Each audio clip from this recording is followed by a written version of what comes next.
S block fungus ಸದ್ಯಕ್ಕೆ ಎಲ್ಲರನ್ನೂ ಕೂಡ ಕಾಡ್ತಿರುವಂತಹ ಪ್ರಶ್ನೆ ಏನಿದು ಬ್ಲಾಕ್ ಫಂಗಸ್ ಒಂದಷ್ಟು ವಿಚಾರಗಳನ್ನು ನೀವು ತಿಳ್ಕೊಂಡು ಹೋಗಿದ್ದೀರಿ ಅದೇ ರೀತಿಯಾಗಿ ಈಗ ಬ್ಲಾಕ್ ಫಂಗಸ್ ಮಕ್ಕಳನ್ನ ಕಾಡ್ತಾ ಇದೆ ಜೊತೆಗೆ ವಿಚಿತ್ರವಾಗಿ ಈಗ ಜನರನ್ನ ಕಾಡ್ತಾ ಇದೆ ಬ್ಲಾಕ್ ಫಂಗಸ್ ಬಗ್ಗೆ ನೀವು ತಿಳ್ಕೊಳ್ಳೇಬೇಕು ಇದುವರೆಗೆ ಕೊರೋನಾ ಬಗ್ಗೆ ಸಾಕಷ್ಟು ಮಾಹಿತಿ ಎಜುಕೇಟಿವ್ ವಿಚಾರಗಳಾಗಿದೆ ಆದರೆ ಈಗ ಬ್ಲಾಕ್ ಫಂಗಸ್ ವಿಚಿತ್ರವಾಗಿ ವರ್ತಿಸ್ತಾ ಇದೆ ಲಕ್ಷಣ ಕಾಣಿಸಿಕೊಳ್ಳದೆ ಇದುವರೆಗೆ ಬ್ಲಾಕ್ ಫಂಗಸ್ ಯಾರು ಒಮ್ಮೆ ಕೋವಿಡ್ ನಿಂದ ರಿಕವರ್ ಆಗಿದ್ದಾರೆ ಅದರಲ್ಲಿ ಯಾರು ಹೆಚ್ಚು ಸ್ಟೆರಾಯ್ಡ್ಗಳನ್ನ ಪಡೆದಂತವರು ಡಯಾಬಿಟಿಕ್ ಪೇಷಂಟ್ಗಳಿದ್ರು ಅವರಲ್ಲಿ ಬರ್ತಾ ಇತ್ತು ಆದ್ರೆ ಈಗ ಇಡೀ ವೈದ್ಯ ಲೋಕಕ್ಕೆ ಸವಾಲನ್ನು ಹಾಕ್ತಾ ಇದೆ ಈ ಬ್ಲಾಕ್ ಫಂಗಸ್ ನಿಮಗೆ ವಿಭಿನ್ನ ವೇಷಗಳಲ್ಲಿ ಕಾಡ್ತಾ ಇದೆ ರಾಜ್ಯದಲ್ಲಿ ಕ್ಷಣಕ್ಕೂ ಕೂಡ ಹೆಚ್ಚಾಗ್ತಿದೆ ಬ್ಲಾಕ್ ಫಂಗಸ್ ರೋಗಿಗಳ ಸಂಖ್ಯೆ ಬೆಂಗಳೂರಿನಲ್ಲಿ 521 ಕೇಸ್ಗಳು ಸರಿಯಾಗಿ ನೀವು ಗಮನಿಸಬೇಕಿದೆ 521 ಬೆಂಗಳೂರಿನಲ್ಲೇ ಬ್ಲಾಕ್ ಫಂಗಸ್ ರೋಗಿಗಳಿಗೆ ನೀಡೋಕೆ ಇಂಜೆಕ್ಷನ್ ಸಿಗದೆ ನರಳಾಡ್ತಾ ಇದ್ದಾರೆ ಸಾವಿರಾರು ರೋಗಿಗಳು ಧಾರವಾಡ ಹುಬ್ಬಳ್ಳಿಯಲ್ಲಿ 119 ಕೇಸ್ ಇದೆ ಕಲಬುರಗಿಯಲ್ಲಿ 102 ಕೇಸ್ ಇದೆ ಬಾಗಲಕೋಟೆ ವಿಜಯಪುರ ಎಲ್ಲ ಕೂಡ 50ಕ್ಕಿಂತ ಹೆಚ್ಚಿನ ಕೇಸ್ಗಳಿವೆ ಇಷ್ಟು ದಿನ ಈ ಬ್ಲಾಕ್ ಫಂಗಸ್ ಏನಿದೆ ಯಾರು ಕೋವಿಡ್ ನಿಂದ ರಿಕವರ್ ಆಗಿದ್ರು ಯಾರು ಹೆಚ್ಚು ಸ್ಟೆರಾಯ್ಡ್ಗಳನ್ನ ಅವರಿಗೆ ನೀಡಲಾಗಿತ್ತು ಕೋವಿಡ್ ನಿಂದ ರಿಕವರ್ ಆಗೋದಕ್ಕೆ ಜೊತೆಗೆ ಡಯಾಬಿಟಿಕ್ ಪೇಷಂಟ್ಗಳು ಇಂಥ ಅನೇಕ ವಿಚಾರಗಳೆಲ್ಲ ನೀವು ಕೇಳಿರ್ತೀರಿ ಆದರೆ ಈಗ ಮಕ್ಕಳಲ್ಲೂ ಕೂಡ ಇದು ಕಂಡು ಬರ್ತಾ ಇದೆ ಹಾಗಾದ್ರೆ ಏನು ಯಾವ ರೀತಿಯಾಗಿ ವಿಚಿತ್ರವಾಗಿ ಬ್ಲಾಕ್ ಫಂಗಸ್ ಕಾಡ್ತಾ ಇದೆ ಒಂದು ರಿಪೋರ್ಟ್ ಇದೆ ಬನ್ನಿ ನೋಡೋಣ 1250 ಕೇಸಸ್ ಕರ್ನಾಟಕದಲ್ಲಿ ಇದೆ ಸುಮಾರು ದೃಷ್ಟಿ ಹೋಗಿದೆ ಜೀವ ಉಳಿಸಕ್ಕೆ ಎಲ್ಲಾ ತರ ಪ್ರಯತ್ನ ಮಾಡ್ತಾ ಇದ್ದೀವಿ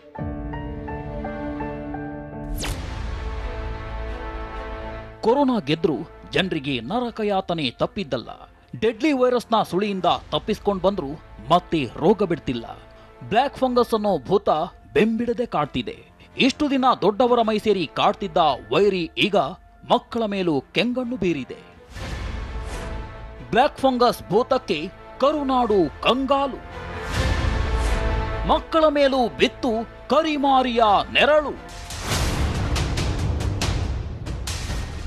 ಕರುನಾಡನ್ನೇ ಆವರಿಸುತ್ತಿರುವ ಬ್ಲಾಕ್ ಫಂಗಸ್ ಇದೀಗ ಮಕ್ಕಳ ಪ್ರಾಣ ಹಿಂಡುತ್ತಿದೆ ಅದರಲ್ಲೂ ಈಗ ಮಕ್ಕಳಲ್ಲೇ ಕಪ್ಪು ಶಿಲೀಂಧ್ರ ಕಾಣಿಸಿಕೊಳ್ತಿದೆ ಚಿತ್ರದುರ್ಗದ 11 ವರ್ಷದ ಬಾಲಕನಿಗೆ ಬ್ಲಾಕ್ ಫಂಗಸ್ ಒಕ್ಕರಿಸಿದ್ದು ಬೆಂಗಳೂರಿನ ನಿಮಾನ್ಸ್ ಆಸ್ಪತ್ರೆಯಲ್ಲಿ ಚಿಕಿತ್ಸೆ ನೀಡಲಾಗ್ತಿದೆ ದುರ್ದೈವ ಅಂದ್ರೆ ಮೆದುಳಿಗೆ ಅಟ್ಯಾಕ್ ಮಾಡಿರುವ ಬ್ಲಾಕ್ ಫಂಗಸ್ನಿಂದಾಗಿ ಮಗು ಕಣ್ಣು ಕಳ್ಕೊಂಡಿದೆ ಇನ್ನು 14 ವರ್ಷದ ಬಳ್ಳಾರಿ ಮೂಲದ ಬಾಲಕನಿಗೆ ಬ್ಲಾಕ್ ಫಂಗಸ್ ಒಕ್ಕರಿಸಿದ್ದು ಬೆಂಗಳೂರಿನ ಮಿಂಟೋ ಆಸ್ಪತ್ರೆಯಲ್ಲಿ ಚಿಕಿತ್ಸೆ ನೀಡಲಾಗ್ತಿದೆ ವಯಸ್ಸು 11 ಏನು ಇದು ತೊಂದರೆ ಆಗದೆ 3 ವಾರಕ್ಕಿಂತ ಮುಂಚೆ ಎಲ್ಲ ಚೆನ್ನಾಗೇ ಇದ್ದಿದ್ದು ಈಗ ಇದು ಸಡನ್ ಆಗಿ ಅವ್ರಿಗೆ ಗೊತ್ತೇ ಆಗಿಲ್ಲ ಈಗ ಸಡನ್ ಆಗಿ ಬ್ಲಾಕ್ ಫಂಗಸ್ ಆಗಿ ಇಲ್ಲಿ ಬಂದಾಗ ಡಯಾಬಿಟಿಸ್ ಇದೆ ಅಂತ ಗೊತ್ತಾಗಿರೋದು ಡಯಾಬಿಟಿಸ್ ಕಂಟ್ರೋಲ್ ಮಾಡ್ತಿದ್ದಾರೆ ಕಂಟ್ರೋಲಿಗೆ ಬರ್ತಾ ಇದೆ ಬಟ್ ಅವ್ರು ಬರೋದ್ರಲ್ಲೇನೆ ಮಿದ್ಲಿಗೆ ಅದು ಸ್ಪ್ರೆಡ್ ಆಗಿರೋದ್ರಿಂದ ದೃಷ್ಟಿ ಹೋಗಿದೆ ಸೊ ದೃಷ್ಟಿ ಬರಲ್ಲ ಆ ಮಗುಗೆ ಬಟ್ ಜೀವ ಉಳಿಸಕ್ಕೆ ಎಲ್ಲಾ ತರ ಪ್ರಯತ್ನ ಮಾಡ್ತಾ ಇದೆ ಕರುನಾಡಿನಲ್ಲಿ 1250 ಜನರ ದೇಹ ಹೊಕ್ಕಿದ ಬ್ಲಾಕ್ ಭೂತ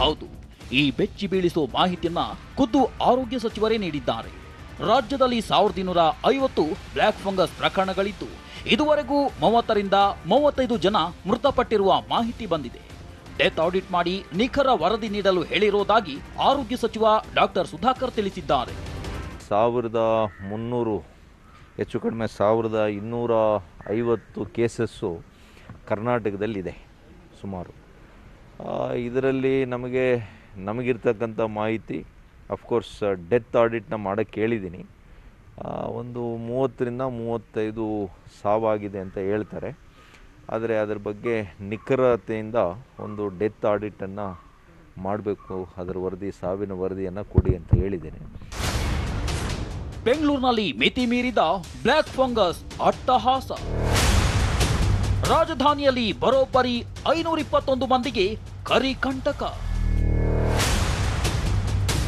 ರಾಜ್ಯ ರಾಜಧಾನಿ ಬೆಂಗಳೂರಿನಲ್ಲಿ ಕೊರೋನಾ ಯಾವ ರೀತಿ ಅಟ್ಟಹಾಸ ಮೆರೆದಿತ್ತು ಕರಿ ಹೆಮ್ಮಾರಿ ಬ್ಲಾಕ್ ಫಂಗಸ್ ಕೂಡ ಅದೇ ರೀತಿ ಆರ್ಭಟಿಸುತ್ತಿದೆ ಬೆಂಗಳೂರನ್ನೇ ಬೆಚ್ಚಿ ಬೀಳಿಸಿದೆ ಯಾಕಂದ್ರೆ ಬೆಂಗಳೂರಿನಲ್ಲೇ ಬರೋಬ್ಬರಿ 521 ಮಂದಿಗೆ ಬ್ಲಾಕ್ ಫಂಗಸ್ ಒಕ್ಕರಿಸಿದೆ ಇನ್ನು ರಾಜ್ಯದ ಜಿಲ್ಲೆಗಳಲ್ಲಿ ಬ್ಲಾಕ್ ಫಂಗಸ್ ಕೇಸ್ ರಣಕೇಕೆ ಹಾಕಿದೆ ಎಲ್ಲೆಲ್ಲಿ ಎಷ್ಟು ಕೇಸ್ ಇದೆ ಅಂತ ನೋಡೋದಾದ್ರೆ ಕೊರೋನಾ ನಡುವೆ ಕೇಕೆ ಹಾಕ್ತಿರೋ ಬ್ಲ್ಯಾಕ್ ಫಂಗಸ್ ಧಾರವಾಡದಲ್ಲಿ 119 ಜನರ ದೇಹ ಹೊಕ್ಕಿದೆ.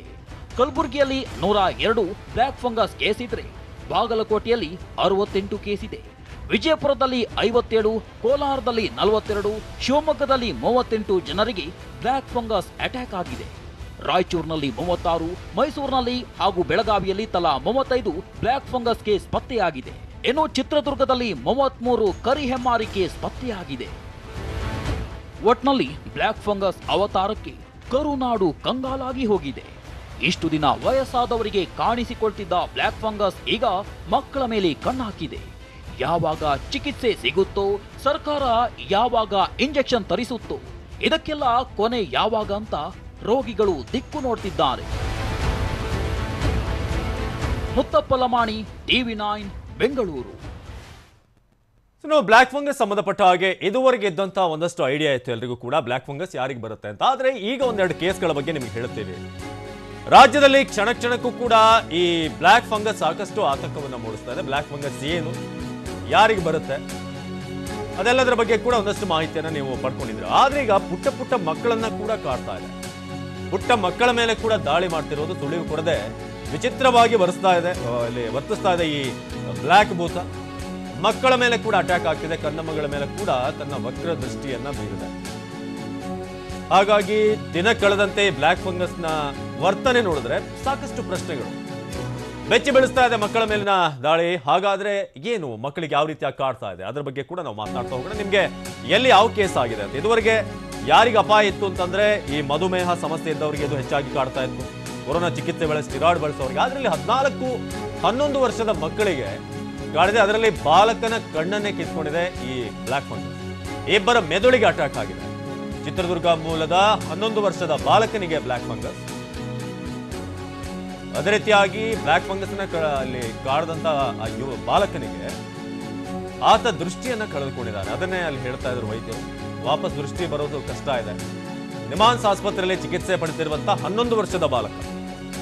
ಅಂದ್ರೆ ಕಾಲ ಎಲ್ಲಿಗೆ ಬಂದು ನಿಂತಿದೆ, ಯಾವ್ಯಾವ ಹೊಸ ಕಾಯಿಲೆಗಳನ್ನ ನಾವು ನೋಡಬೇಕಾಗಿದೆ ಅನ್ನೋದಕ್ಕೆ ಇದು ಉದಾಹರಣೆ. 14 ವರ್ಷದ ಬಾಲಕ ಓರ್ವ, ಅದೇ ರೀತಿಯ 11 ವರ್ಷದ ಬಾಲಕ ನಿಮಾನ್ಸ್ ಆಸ್ಪತ್ರೆಯಲ್ಲಿ ಆತ ಚಿಕಿತ್ಸೆಯನ್ನು ಪಡೆದಿದ್ದಾನೆ. ಈಗಾಗಲೇ ಕಣ್ಣಿಗೆ ಅದು ಅಟ್ಯಾಕ್ ಆಗಿದೆ. ನಿಮ್ಗೆ ಒಂದಷ್ಟು ಬೇಸಿಕ್ ಆಗಿ ತಿಳಿಸಲೇಬೇಕು. ಬ್ಲ್ಯಾಕ್ ಫಂಗಸ್ ಬಂದಂಥ ಸಂದರ್ಭದಲ್ಲಿ ಏನು ಸಿಂಪ್ಟಮ್ಸ್ ಇರುತ್ತೆ ಅಂತ. ಈ ಮುಖದಲ್ಲಿ ಒಂದು ಬಗೆಯ ಊತ, ನೋವು ಕಾಣಿಸ್ಕೊಳ್ಳೋದಿರ್ಬೋದು. ಮುಖ ಅಥವಾ ಈ ಕಪ್ಪು ಕಲೆಗಳು ಮೂಗು ಅಥವಾ ಮುಖದ ಮೇಲೆ. ಇನ್ನು ಕಣ್ಣುಗಳ ಊತ, ದೃಷ್ಟಿ ಮಂದ ಆಗೋದು, ಇದು ಕೂಡ ಬ್ಲ್ಯಾಕ್ ಫಂಗಸ್ನ ಒಂದಷ್ಟು ಸಿಂಪ್ಟಮ್ಸ್. ತಲೆನೋವು ಆಗೋದಿರ್ಬೋದು. ದವಡೆ ಮತ್ತು ಮುಖದ ಭಾಗಗಳಿಗೆ ಊತ ಆಗೋದು, ಇದು ಮೇಜರ್ ಆಗಿ ನಮಗೆ ಗೊತ್ತಿದ್ದಂಥದ್ದು. ಈಗ ಸ್ಟೆಪ್ ಬೈ ಸ್ಟೆಪ್ ಆಗುತ್ತೆ ಅಂತ. ಮೊದಲು ಮೂಗಿನಿಂದ ಅಟ್ಯಾಕ್ ಆಗಿ ಅದಾದ ಮೇಲೆ ಕಣ್ಣಿನ ಭಾಗ ಕವರ್ ಆಗುತ್ತೆ, ದೃಷ್ಟಿಗೆ ಸಮಸ್ಯೆ ಆಗ್ತಾ ಹೋಗುತ್ತೆ. ಅದಾದಮೇಲೆ 3ನೇ ಸ್ಟೇಜ್, ಫೈನಲ್ ಸ್ಟೇಜ್, ಅದು ಬ್ರೈನ್ಗೆ ಅಟ್ಯಾಕ್ ಆಗುತ್ತೆ ಅನ್ನೋದಿತ್ತು. ಆದರೆ ನಿಮಗೆ ಒಂದಷ್ಟು ಕೇಸ್ ಸ್ಟಡಿ ಈಗ ನಾವು ತಿಳಿಸ್ತೀವಿ, ಹೇಗೆ ವಿಚಿತ್ರವಾಗಿ ಇದು ವರ್ತಿಸ್ತಾ ಇದೆ. ಜೊತೆಗೆ ಕೋವಿಡ್ನಿಂದ ರಿಕವರ್ ಆದಮೇಲೆ ಕೋವಿಡ್ನ ಸಂದರ್ಭದಲ್ಲಿ ಸ್ಟಿರಾಯ್ಡನ್ನು ತೆಗೆದುಕೊಳ್ಳದಂಥ ಪೇಷಂಟ್ ಒಬ್ಬರಿಗೂ ಕೂಡ ಅದನ್ನು ನಾವು ಮುಂದಿನ ಹಂತದಲ್ಲಿ ತಿಳಿಸ್ತಾ ಹೋಗ್ತೀವಿ ನಿಮಗೆ. ಈಗ ಮಕ್ಕಳ ವಿಚಾರವಾಗಿ ಈಗ 2ನೇ ಕೇಸ್, ನಾವೀಗ ಹೇಳ್ತಾ ಇದ್ದಂಥ 2ನೇ ಕೇಸ್ ಯಾವುದು ಅಂತ ಹೇಳಿದ್ರೆ, ಕೋವಿಡ್ನ ಸಂದರ್ಭದಲ್ಲಿ ವೆಂಟಿಲೇಷನ್ ಇಲ್ಲದೆ, ವೆಂಟಿಲೇಟರ್ ಹಾಕದೆ, ಆಕ್ಸಿಜನ್ ಸಮಸ್ಯೆ ಆಗಿದೆ, ಅಂಥದ್ದೆಲ್ಲ ಆಗಿದೆ. ಜೊತೆಗೆ 14 ವರ್ಷದ ಬಾಲಕನಿಗೆ, ಈ ಮಕ್ಕಳ ವಿಚಾರವಾಗಿ ನಾವು ಆಗಲೇ ಮಾತಾಡ್ತಾ ಇದ್ವಲ್ಲ, 14 ವರ್ಷದ ಬಾಲಕನಿಗೆ ಕೊರೋನಾದ ಯಾವುದೇ ಲಕ್ಷಣ ಇರಲಿಲ್ಲ. ಬಳ್ಳಾರಿ ಮೂಲದ ಬಾಲಕ ಬ್ಲ್ಯಾಕ್ ಫಂಗಸ್ ಕಾಣಿಸಿಕೊಂಡ ಬಳಿಕ ಆತನಿಗೆ ಕೊರೋನಾ ಸೋಂಕು ಕನ್ಫರ್ಮ್ ಆಗಿದೆ. ಅಂದ್ರೆ ನಮ್ಗೆ ಇಷ್ಟು ದಿನ ಗೊತ್ತಾಯಿದ್ದಂಥ ವಿಚಾರ, ಕೊರೋನಾದಿಂದ ರಿಕವರ್ ಆದ್ಮೇಲೆ ಬ್ಲ್ಯಾಕ್ ಫಂಗಸ್ ಹೆಚ್ಚಾಗಿ ಅವ್ರನ್ನ ಕಾಡಬಹುದು ಅಂತ. ಆದ್ರಲ್ಲಿ ಕೊರೋನಾ ಬರೋಕ್ ಮುಂಚೆನೆ ಬೆಂಗಳೂರಿನ ಮಿಂಟೋ ಆಸ್ಪತ್ರೆಯಲ್ಲಿ 14 ವರ್ಷದ ಬಾಲಕನಿಗೆ ಮೆದುಳಿಗೆ ಈ ಭಯಾನಕ ಬ್ಲ್ಯಾಕ್ ಫಂಗಸ್ ದಾಳಿ ಇಟ್ಟಿದೆ. ಹಾಗಾದ್ರೆ ಏನಾದ್ರೂ ಬ್ಲ್ಯಾಕ್ ಫಂಗಸ್ ನಲ್ಲೂ ಕೂಡ ವೇರಿಯಂಟ್ಸ್ ಇದೆಯಾ, ಏನಾದ್ರೂ ಮ್ಯೂಟೇಷನ್ ಆಗಿರುವಂತ ರೀತಿಯಾಗಿ ಏನಾದ್ರೂ ಬೇರೆ ಬೇರೆ ವೆರೈಟಿಗಳಿದೆ, ಅದ್ರ ಬಗ್ಗೆ ನಾವು ಚರ್ಚೆ ಮಾಡ್ತಾ ಹೋಗೋಣ. ಬಾಲಕಿಗೆ ಅದು ಒಂದು ಸಣ್ಣ ಬದಲಾವಣೆ. ಬಳ್ಳಾರಿ ಮೂಲದ 14 ವರ್ಷದ ಬಾಲಕಿ ಅಂತ ಈಗ ಗೊತ್ತಾಗ್ತಾ ಇದೆ. 14 ವರ್ಷದ ಬಾಲಕಿಗೂ ಕೂಡ ಕೊರೋನಾದ ಯಾವುದೇ ಲಕ್ಷಣ ಇರಲಿಲ್ಲ. ಜ್ವರ ಇರಲಿಲ್ಲ, ಶೀತ ಇರಲಿಲ್ಲ, ಉಸಿರಾಟದ ಸಮಸ್ಯೆ ಇರಲಿಲ್ಲ. ಆದ್ರೆ ಅದಾದ್ಮೇಲೆ ಏನೋ ಒಂದಷ್ಟು ತಲೆನೋವು ಕಾಣಿಸ್ಕೊಂಡಿದೆ. ಒಂದಷ್ಟು ನಾನು ಈಗಾಗಲೇ ಹೇಳಿದಾಗೆ ಒಂದಷ್ಟು ಬೇಸಿಕ್ ಸಿಂಪ್ಟಮ್ಸ್, ಕಣ್ಣಿನ ಬಳಿ ಊತ ಇಂಥದ್ದೆಲ್ಲ ಸಣ್ಣ ಪುಟ್ಟದಾಗ್ತಾ ಇತ್ತು. ಏನು ಅಂತ ಅವ್ರು ಚೆಕ್ ಮಾಡಿಸಿದಾಗ ಬ್ಲ್ಯಾಕ್ ಫಂಗಸ್ ಮೆದುಳಿಗೆ ಅಟ್ಯಾಕ್ ಆಗಿದೆ. ಹಾಗಾದ್ರೆ ಇದು ಯಾವ ರೀತಿಯಾದಂಥ ಬ್ಲ್ಯಾಕ್ ಫಂಗಸ್? ನಾವು ಇದುವರೆಗೆ ರಿಸರ್ಚ್ ನಲ್ಲಿ ತಿಳಿದಿರುವಂತಹ ವಿಚಾರಗಳನ್ನ ಮೀರಿ ಏನಾದರೂ ಬ್ಲ್ಯಾಕ್ ಫಂಗಸ್ ಇದೆಯಾ? 14 ವರ್ಷದ ಬಾಲಕಿಗೆ ಕೊರೋನಾದ ಯಾವುದೇ ಸಿಂಪ್ಟಮ್ಸ್ ಇರಲಿಲ್ಲ. ಆದರೆ ಆಕೆಯನ್ನು ಟೆಸ್ಟ್ ಮಾಡಿದಂಥ ಸಂದರ್ಭದಲ್ಲಿ ಆಕೆಗೆ ಬ್ಲ್ಯಾಕ್ ಫಂಗಸ್, ಅದು ಕೂಡ ನೇರವಾಗಿ ಆಕೆಯ ಮೆದುಳನ್ನು ಆವರಿಸ್ಕೊಂಡಿದೆ ಅನ್ನೋದು. ಸೊ ಇದು ಈಗ ನಿಜಕ್ಕೂ ಯಾವ ಕಾಲಘಟ್ಟದಲ್ಲಿದ್ದೀವಿ ನಾವು, ಯಾವ ಕಾಯಿಲೆ ಯಾವ ಸಂದರ್ಭದಲ್ಲಿ ಬಂದು ಅಟ್ಯಾಕ್ ಮಾಡೋದಕ್ಕೆ ಸಾಧ್ಯತೆ ಇದೆ ಅನ್ನೋದಕ್ಕೆ ಇದೆಲ್ಲ ಉದಾಹರಣೆ. ಹಾಗಾದರೆ ಹೇಗೆ, ಇದರ ಬಗ್ಗೆ ನಾವು ಮುಂದಿನ ಹಂತದಲ್ಲಿ ಚರ್ಚೆ ಕೂಡ ಮಾಡುವಂಥದ್ದಿದೆ. ಯಾಕೆ ಮಕ್ಕಳನ್ನು ಕಾಡ್ತಾ ಇದೆ, ಜೊತೆಗೆ ಕೊರೋನಾದಿಂದ ಯಾರು ಚೇತರಿಸ್ಕೊಂಡು ಬಂದಿದ್ದಾರಲ್ಲ ಅವರಿಗೆ ಮಾತ್ರನ ಈ ಬ್ಲ್ಯಾಕ್ ಫಂಗಸ್ ಅಟ್ಯಾಕ್ ಮಾಡೋದು ಅಥವಾ ಸರಾಸರಿ ಬೇರೆಯವ್ರಿಗೂ ಕೂಡ ಬರಬಹುದಾ? ಈ ಬಗ್ಗೆ ನಾವು ಚರ್ಚೆನ ಮಾಡೋಣ. ನಮ್ಮ ಜೊತೆ ಗೆಸ್ಟ್ಗಳು ಜಾಯ್ನ್ ಆಗ್ತಾರೆ. ಮೊದಲಿಗೆ ನಾನು ಗೆಸ್ಟ್ಗಳು ಯಾರು ಇರ್ತಾರೆ ಅಂತ ಹೇಳ್ತೀನಿ. ಡಾಕ್ಟರ್ ಸುಜಾತ, ನಿರ್ದೇಶಕಿ, ಮಿಂಟೋ ಆಸ್ಪತ್ರೆ, ಅದೇ ರೀತಿಯಾಗಿ ಸರ್ಕಾರ ರಚನೆ ಮಾಡಿರುವಂಥ ಟಾಸ್ಕ್ ಫೋರ್ಸ್ ಏನಿದೆ ಈ ಬ್ಲ್ಯಾಕ್ ಫಂಗಸ್ ಸಂಬಂಧಪಟ್ಟ ಹಾಗೆ ಅದರ ಸದಸ್ಯೆ ಕೂಡ ಅವರು ಡಾಕ್ಟರ್ ಸುಜಾತ. ಅದೇ ರೀತಿಯಾಗಿ ಡಾಕ್ಟರ್ ಶರಣ್ ಶ್ರೀನಿವಾಸನ್, ನರರೋಗ ತಜ್ಞರು, ಅವರು ಕೂಡ ನಮ್ಮನ್ನು ಜಾಯ್ನ್ ಆಗ್ತಾರೆ. ಅದಕ್ಕೂ ಮುಂಚೆ ನಮ್ಮ ಪ್ರತಿನಿಧಿ ಕಿರಣ್ ಸೂರ್ಯ ಹೆಚ್ಚಿನ ಮಾಹಿತಿಯನ್ನು ಕೊಡ್ತಾರೆ. ಒಂದಷ್ಟು ವೈದ್ಯರನ್ನು ಕೂಡ ಮಾತನಾಡಿಸುವಂಥದ್ದಿದೆ. ಕಿರಣ್ ಸೂರ್ಯ, ಬ್ಲ್ಯಾಕ್ ಫಂಗಸ್ ಬಗ್ಗೆ ನಮಗೆ ಗೊತ್ತಿದ್ದಂಥ ವಿಚಾರ, ಕೋವಿಡ್ ರಿಕವರಿ ಆದ ನಂತರ ಮೇಜರ್ ಆಗಿ ಅದು ಕಾಡುತ್ತೆ ಅಂತ, ಹೆಚ್ಚಾಗಿ ಸ್ಟಿರಾಯ್ಡ್ಗಳಿದ್ರೆ, ಡಯಾಬಿಟಿಕ್ ಪೇಷಂಟ್ ಆಗಿದ್ರೆ, ಇಂಥ ಒಂದಷ್ಟು ವಿಚಾರಗಳು ಗೊತ್ತಿತ್ತು. ಆದರೆ ಈಗ ಅಂಥ ಯಾವುದೇ ಲಕ್ಷಣ ಇಲ್ಲದಂಥವ್ರಲ್ಲೂ ಕೂಡ ಕಾಡ್ತಿರುವಂಥದ್ದು ಈಗ ಸಮಸ್ಯೆ. ಸೊ ಏನಿದೆ ಅಲ್ಲಿ ತಿಳಿಸ್ಬೋದಾ ಒಂದಷ್ಟು ವಿಚಾರಗಳನ್ನು ಕಿರಣ್?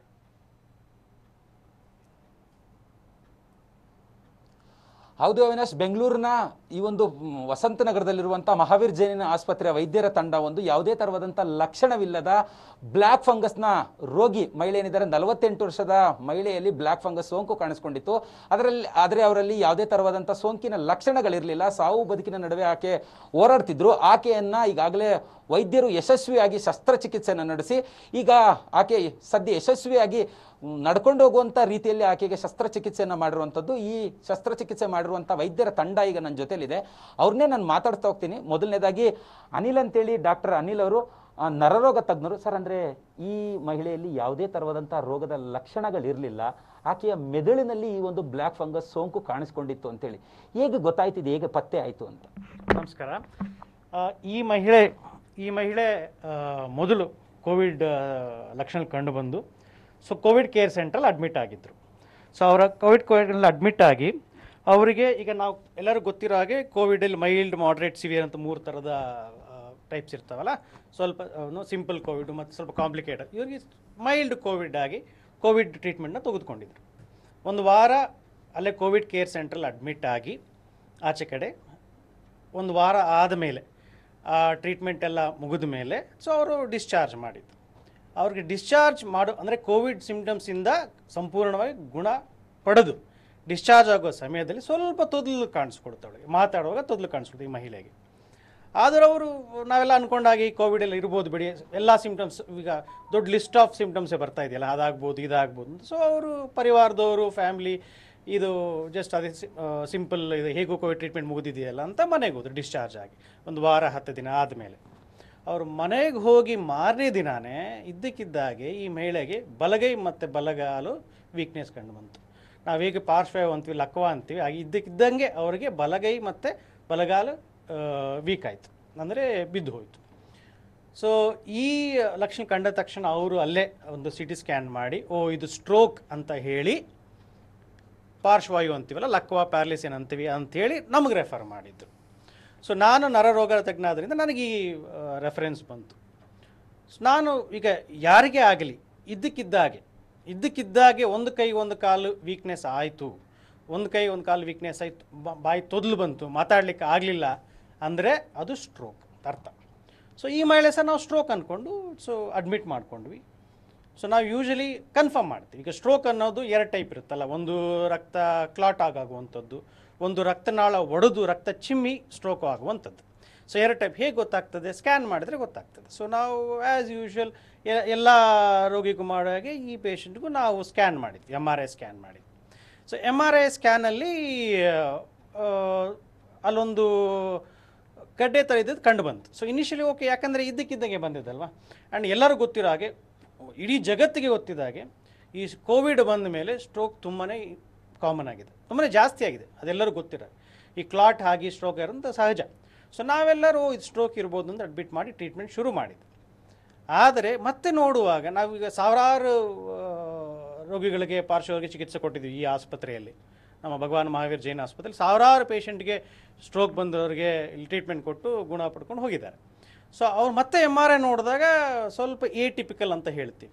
ಅಂದರೆ ಈ ನಾರ್ಮಲ್ ಆಗಿ ಏನು ನೋಡ್ತೀವಿ ಲಕ್ಷಣಗಳು MRI ಅದು ಕಂಡು ಬರಲಿಲ್ಲ, ಏನೋ ವ್ಯತ್ಯಾಸ ಇದೆಯಲ್ಲ ಅಂಥೇಳಿ ನಾವೆಲ್ಲರೂ ಒಂದು ತಜ್ಞರಿಂದ, ನರರೋಗ ತಜ್ಞರಾಗಿರ್ಬೋದು, ರೇಡಿಯಾಲಜಿಸ್ಟ್ ಅಂತ ಹೇಳ್ತೀವಿ, MRI ಏನು ಓದ್ತಾರೆ ಅವರು, ಸೊ ನಮ್ಮ ಕೊಲೀಗ್ಸ್ ಎಲ್ಲರೂ ಡಿಸ್ಕಸ್ ಮಾಡಿ ಇಲ್ಲ ಇದು ಸ್ಟ್ರೋಕ್ ಥರ ಇಲ್ಲ ಅಂತ ಹೇಳಿ ಮತ್ತೆ ಒಂದು 3-4 ಸರಿ MRI ಡಿಸೈಡ್ ಮಾಡಿದ್ರೆ ಇದು ಸ್ಟ್ರೋಕ್ ಅಲ್ಲ ಅಂತ ಗೊತ್ತಾಯ್ತು. ಮತ್ತೇನಿರ್ಬೋದು, ಸೊ ಹೀಗೆ ಆ MRIಲಿ ಅದು ಕಂಡು ಬಂತಲ್ಲ, ಅದೇನು ಗಡ್ಡೆ ಥರ ಎಂಥದ್ದು, ಅದು ಟ್ಯೂಮರ್ ಆಗಿರ್ಬೋದು, ಏನಂತಾರೆ ಅಂದರೆ ಕ್ಯಾನ್ಸರ್ ಆಗಿರ್ಬೋದು, ಇಲ್ಲ ಇನ್ಫೆಕ್ಷನ್ ಆಗಿರ್ಬೋದು. ನಮ್ಮ ಭಾರತ ದೇಶದಲ್ಲಿ ಈ ಕೋವಿಡ್ ಬರೋಕ್ಕೆ ಮುಂಚೆ ಮೋಸ್ಟ್ ಕಾಮನ್ ಅಂತ ಏನಪ್ಪ TB, ಟ್ಯೂಬರ್ಕ್ಲೋಸಿಸ್ ಅಂತ ಕೇಳಿರ್ತೀರ ನೀವು. ಓಕೆ, ಅದು ಮೋಸ್ಟ್ ಕಾಮನ್. ಸೊ ಅದಾಗಿರ್ಬೋದು ಅಂದ್ಕೊಂಡ್ವಿ. ಸೊ ಇಲ್ಲ ಬೇರೆ ಏನೋ ಟಾಕ್ಸೋಪ್ಲಾಸ್ಮೋಸಿಸ್ ಅಂತ ಇನ್ನೊಂದು ಕ್ರಿಮಿ ಇದೆ, ಅದಿರ್ಬೋದು ಅಂದ್ಕೊಂಡ್ವಿ. ಮತ್ತು ಬಂದು ನೋಡುವಾಗ ಈ ಮಹಿಳೆಗೆ ಈ ಇತ್ತೀಚೆಗಷ್ಟೇ ಕೋವಿಡ್ ಆಗಿದ್ದು ಬಿಟ್ಟು ಬೇರೆ ಶುಗರ್ ಇರಲಿಲ್ಲ, ಬೇರೆ ಏನಿಲ್ಲ, ಇತ್ತೀಚೆಗೆ ಅದನ್ನು ಹೈ ಆಕ್ಸಿಜನ್ ಕೊಟ್ಟಿದ್ದಾಗಲಿ, ಬೇರೆ ಏನು ಔಷಧಿ ತೊಗೊಳಾಗಲಿ ನೋಡಲಿ. ಅಂದರೆ ಈ ರೋಗಿಗೂ ಮತ್ತು ಬೇರೆ ರೋಗಿಗಳಿದ್ದಂಥ ವ್ಯತ್ಯಾಸ ಏನು, ಅಂದರೆ ಈ ಮಹಿಳೆಯಲ್ಲಿ ಏನು ವ್ಯತ್ಯಾಸಗಳು ಕಂಡು ಬಂತು ತಮಗೆ ಅಂತ. ಹೌದು. ಸೊ ಈ ಎಸ್ ಅಲ್ಲಿ ವೈದ್ಯರು ಮಾಹಿತಿಯನ್ನು ಕೊಡ್ತಾ ಇದ್ರು. ಇದಕ್ಕೆ ಸಂಬಂಧಪಟ್ಟ ಹಾಗೆ ನಮ್ಮ ಜೊತೆ ಗೆಸ್ಟ್ ಕೂಡ ಜಾಯ್ನ್ ಆಗಿದ್ದಾರೆ. ನಾವಾಗಲೇ ಹೇಳಿದ ಹಾಗೆ ಡಾಕ್ಟರ್ ಸುಜಾತ, ನಿರ್ದೇಶಕಿ ಮಿಂಟೋ ಆಸ್ಪತ್ರೆ, ಅವ್ರನ್ನ ಮಾತಾಡ್ಸೋಣ. ಡಾಕ್ಟರ್ ಸುಜಾತ ಅವರೇ, ಈಗ ಬ್ಲ್ಯಾಕ್ ಫಂಗಸ್ ಏನಿದೆ ಕೋವಿಡ್ನ ನಂತರ ಕೇಳಿಬಂದಂಥ ವಿಚಾರ ಇದು. ಸೊ ಅದರಲ್ಲಿ ಆರಂಭಿಕವಾಗಿ ಒಂದಷ್ಟು ಐಡಿಯಾ ಇತ್ತು ನಮಗೆ, ಏನು ಕೋವಿಡ್ನಿಂದ ಯಾರು ರಿಕವರ್ ಆಗಿರ್ತಾರೆ, ಸ್ಟಿರಾಯ್ಡ್ಗಳನ್ನು ಬಳಸಿದಂಥವ್ರು ಅಥವಾ ಡಯಾಬಿಟಿಕ್ ಪೇಷಂಟ್, ಅವರಿಗೆ ಹೆಚ್ಚಾಗಿ ಪ್ರೋನ್ ಆಗಿರ್ತಾರೆ ಇದಕ್ಕೆ ಅಂತ. ಆದರೆ ಈಗ ಒಂದೆರಡು ಕೇಸ್ಗಳನ್ನು ಅಥವಾ ಒಂದಷ್ಟು ಕೇಸ್ಗಳನ್ನು ನೋಡಿದಾಗ ಇದು ಕೋವಿಡ್ ಬಂದಿರಲೇಬೇಕು ಅಂತಿಲ್ಲ, ಅಂಥದ್ದೆಲ್ಲ ಕಂಡು ಬರ್ತಾ ಇದೆ. ನಿಮ್ಮ ಗಮನಕ್ಕೆ ಬಂದ ಹಾಗೆ, ನಿಮ್ಮ ಆಸ್ಪತ್ರೆಗೆ ಬಂದ ಕೇಸ್ಗಳನ್ನು ನೀವು ಗಮನಿಸಿದಾಗ ಏನು ಬದಲಾವಣೆಯನ್ನು ನೋಡ್ತಾ ಇದ್ರಿ ಈ ಬ್ಲ್ಯಾಕ್ ಫಂಗಸ್ನಲ್ಲಿ, ಆರಂಭದಲ್ಲಿದ್ದಂಥ ವಿಚಾರ ಮತ್ತು ಈಗ ನೀವು ಗಮನಿಸ್ತಾ ಇರೋದು? ಪ್ರಪ್ರಥಮವಾಗಿ ಒಂದೇ ನಿಮಿಷ. ಎಸ್ ಮೇಡಮ್, ಕೇಳಿಸ್ತದೆ, ಹೇಳಿ.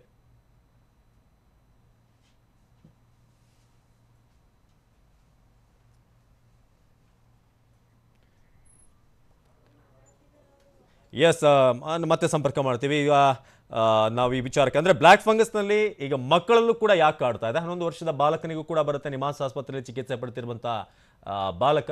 ಅದೇ ರೀತಿಯಾಗಿ ಆಗಲೇ ಬಾಲಕಿಯ ವಿಚಾರವಾಗಿ ನಾವು ಹೇಳ್ತಾ ಇದ್ವಿ, ಯಾವುದೇ ಕೋವಿಡ್ನ ಸಿಂಪ್ಟಮ್ಸ್ ಇರಲಿಲ್ಲ, ಸಡನ್ ಆಗಿ ನೋಡಿದ್ರೆ ಅದು ಬ್ಲ್ಯಾಕ್ ಫಂಗಸ್ ಅಂತ. ಏನೋ ಒಂದು ಸಣ್ಣ ಪುಟ್ಟ ಸಿಂಪ್ಟಮ್ಸ್ ಇರುತ್ತೆ ಅವರಿಗೆ, ತಲೆನೋವು ಅಂಥದ್ದು, ಒಂದು ಮೇಜರ್ ಸಿಂಪ್ಟಮ್ಸ್ ಅನ್ನೋದು ಯಾವುದು ಕೂಡ ಇರಲಿಲ್ಲ ಕೋವಿಡ್ ಸಂಬಂಧಪಟ್ಟ ಹಾಗೆ ಅಂತ. ಸೊ 14 ವರ್ಷದ ಬಾಲಕಿಗೆ ಕೊರೋನಾದ ಲಕ್ಷಣ ಇರಲಿಲ್ಲ, ಸೊ ಅಂಥದ್ದು ಕೂಡ ಇತ್ತು. ಡಾಕ್ಟರ್ ಸುಜಾತ ಅವ್ರ ಜೊತೆ ನಾವು ಮಾತನಾಡ್ತಾ ಇದ್ವಿ.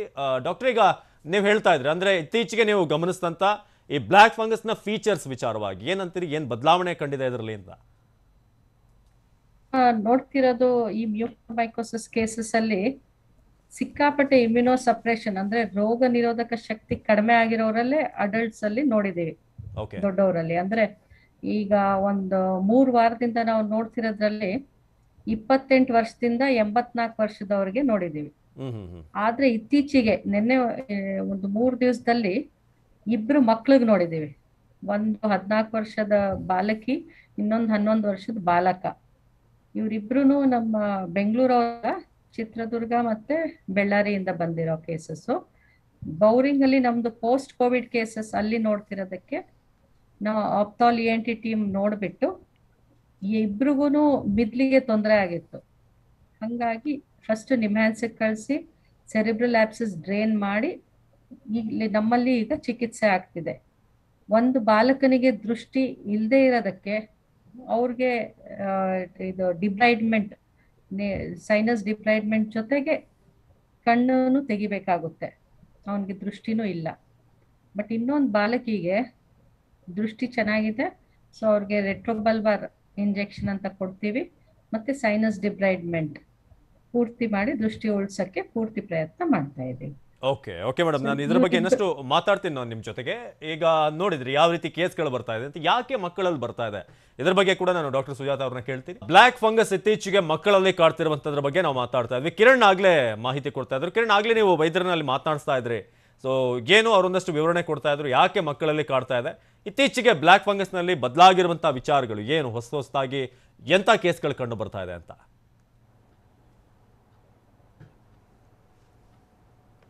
ಅದೋನೇಶ್ ಈಗಾಗಲೇ ಕೂಡ ಅಂದರೆ 48 ವರ್ಷದ ಮಹಿಳೆ ಏನಿದ್ದಾರೆ, ಆಕೆಯ ಒಂದು ಮೆದುಳಿನಲ್ಲಿ ಬ್ಲ್ಯಾಕ್ ಫಂಗಸ್ ಸೋಂಕು ಕಾಣಿಸ್ಕೊಂಡಿತ್ತು. ಆಕೆಗೆ ಒಂದು ಯಶಸ್ವಿಯಾಗಿ ಈಗ ಮಹಾವೀರ್ ಜೈನ್ ಆಸ್ಪತ್ರೆಯ ವೈದ್ಯರು ಚಿಕಿತ್ಸೆಯನ್ನು ನೀಡಿರುವಂಥದ್ದು. ಆಕೆ ಈಗ ಓಡಾಡುವಂಥ ಪರಿಸ್ಥಿತಿಯಲ್ಲಿದ್ದಾಳೆ.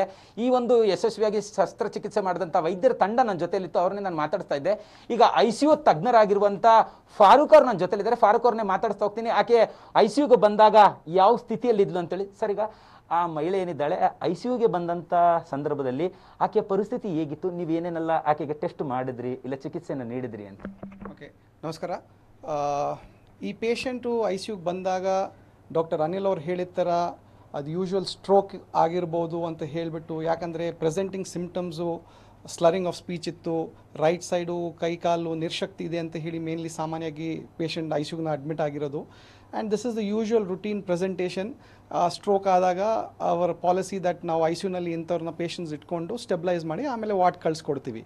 ಬಟ್ ಈ ಪರ್ಟಿಕ್ಯುಲರ್ ಪೇಷಂಟ್ನಲ್ಲಿ ಅವರು ಹಾಸ್ಪಿಟಲ್ ಅಡ್ಮಿಟ್ ಆಗಿ ICUಗೆ ಬಂದು ಸೇರಿಸಿದಾಗ the history was not gelling. ಏನಕ್ಕೆ ಅಂತ ಹೇಳಿದ್ರೆ, ಈ ಲೇಡಿನ ಯಾವುದು ರಿಸ್ಕ್ ಫ್ಯಾಕ್ಟರ್ಸ್ ಏನಿರಲಿಲ್ಲ. She was not a diabetic. ಅವ್ರಿಗೇನು ಸ್ಟೀರಾಯ್ಡ್ಸ್ ಏನು ಕೊಟ್ಟಿರಲಿಲ್ಲ. She only had mild COVID. ಅವರು ಇನ್ಫ್ಯಾಕ್ಟ್ ಇಲ್ಲಿ ಬರೋಕ್ಕೆ ಮುಂಚೆ ಕೋವಿಡ್ ಕೇರ್ ಸೆಂಟರ್ನಲ್ಲಿ ಅಡ್ಮಿಟ್ ಆಗಿ 10 ದಿವಸ ಆದ ನಂತರ ಡಿಸ್ಚಾರ್ಜ್ ಮಾಡಿ ಮನೆಗೆ ಹೋಗಿ ಪುನಃ ವಾಪಸ್ ಬಂದಿರೋರು patient.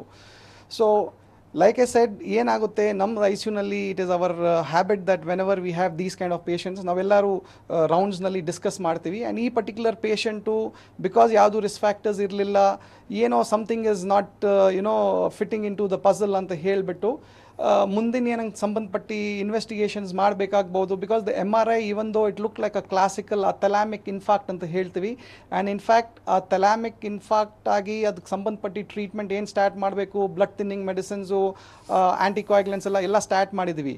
But because there was no risk factors and because there was no other correlation between the thing, we thought that illa it is always better that ಮುಂದಿನ ಏನನ MRI with contrast ಮಾಡಿ ಅಥವಾ ಹಿಸ್ಟೋಪೆಥಾಲಜಿ ಮಾಡಿ biopsy ಮಾಡಿ ಅದು ಮುಂದಿನ ಈ ಪೇಷಂಟ್ನ investigate ಮಾಡೋಣ ಅಂತ ಇಷ್ಟಪಡಿದಾಗ we all took a decision. And that was a time ನಾವು ಡಾಕ್ಟರ್ ಶರಣ್ನ ನಮ್ಮ ನ್ಯೂರೋಸರ್ಜನ್ನ ಇನ್ವಾಲ್ವ್ ಮಾಡಿ ಬಯೋಪ್ಸಿ ಮಾಡಿ ಮುಂದಿನ ಪ್ರೊಸೀಡ್ ಮಾಡಿದಾಗ that is how we were able to zero down on this particular patient. Thank you sir, thank you. ಈಗ ಮತ್ತೊಬ್ಬರು ವೈದ್ಯರು ಕೂಡ ಇರುವಂಥದ್ದು, ಅಂದರೆ ಫೇಶಿಯಲ್ ಸರ್ಜನ್ ಆಗಿರುವಂಥ ಸಂಜೀವ್ ನಾಯರ್ ಅವರು ನಮ್ಮ ಜೊತೆಲಿದ್ದಾರೆ. ಸರ್, ಈಗ ಸಾಮಾನ್ಯವಾಗಿ ಬ್ಲ್ಯಾಕ್ ಫಂಗಸ್ ಅಂತಿದ್ದಂಗೆ ಮೂಗಿನ ಮೂಲಕವಾಗಿ ಇಲ್ಲ ಕಣ್ಣಿನ ಮೂಲಕವಾಗಿ ಫಂಗಸ್ ತಗುಲುತ್ತೆ ಅನ್ನೋಂಥ ಒಂದು ಮಾಹಿತಿ ಇರುವಂಥದ್ದು.